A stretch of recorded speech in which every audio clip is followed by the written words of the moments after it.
मंडळी, आज मी तुम्हाला महाराष्ट्रातील गोंदिया जिल्ह्यातील गोरेगाव तालुक्याच्या बबई गावाजवळ घडलेल्या एका असामान्य आणि भीषण घटनेबद्दल सांगणार आहे.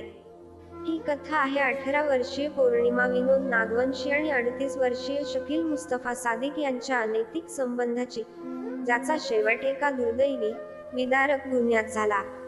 त्या रात्री गावाच्या बाहेरच्या वीटभट्टीजवळील निर्जन ठिकाणी जळालेलं शरीर सापडलं आणि गावकऱ्यांच्या डोळ्यांसमोर एक भयंकर दृश्य उभं राहिलं.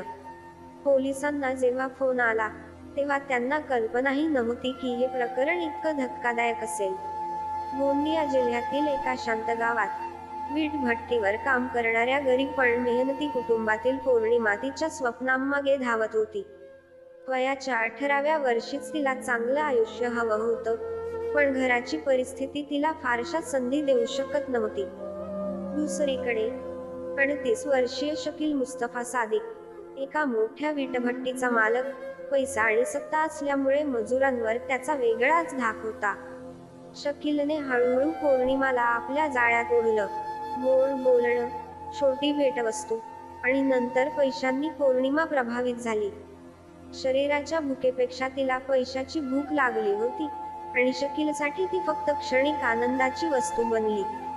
दोघांचे गुप्त संबंध वाढत गेले आणि काही महिन्यात पौर्णिमा गरोदर राहिली. तिने शकीलवर लग्नासाठी दबाव टाकला, पण शकील घाबरला आणि तिला अबॉर्शनचा सल्ला दिला. मात्र पौर्णिमा आता लग्नासाठी ठाम होती.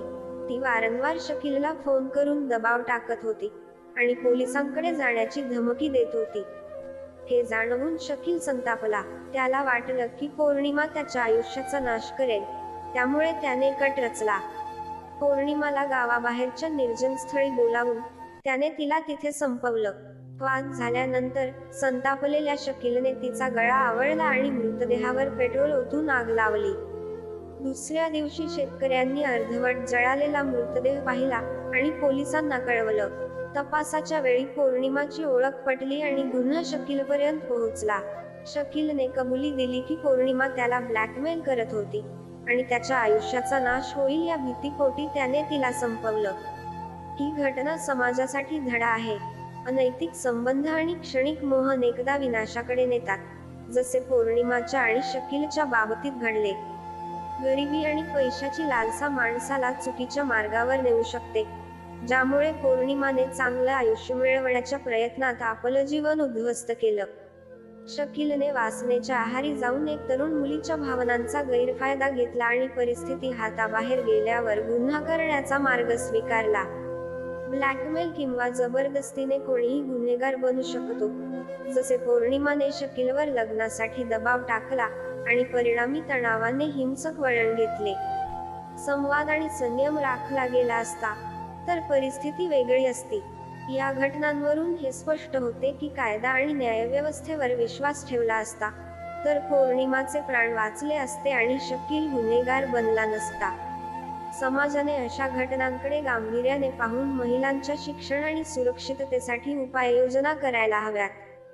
ही कथा एक इशारा आहे की चुकीच्या मार्गावर जाण्याचे परिणाम नेहमीच विनाशकारी ठरतात. या घटनेविषयी आपली प्रतिक्रिया काय आहे, आम्हाला नक्की कळवा आणि अशाच सत्यकथा जाणून घेण्यासाठी आमच्या YouTube चॅनलला सबस्क्राईब करा आणि बेल आयकॉन प्रेस करायला विसरू नका. धन्यवाद.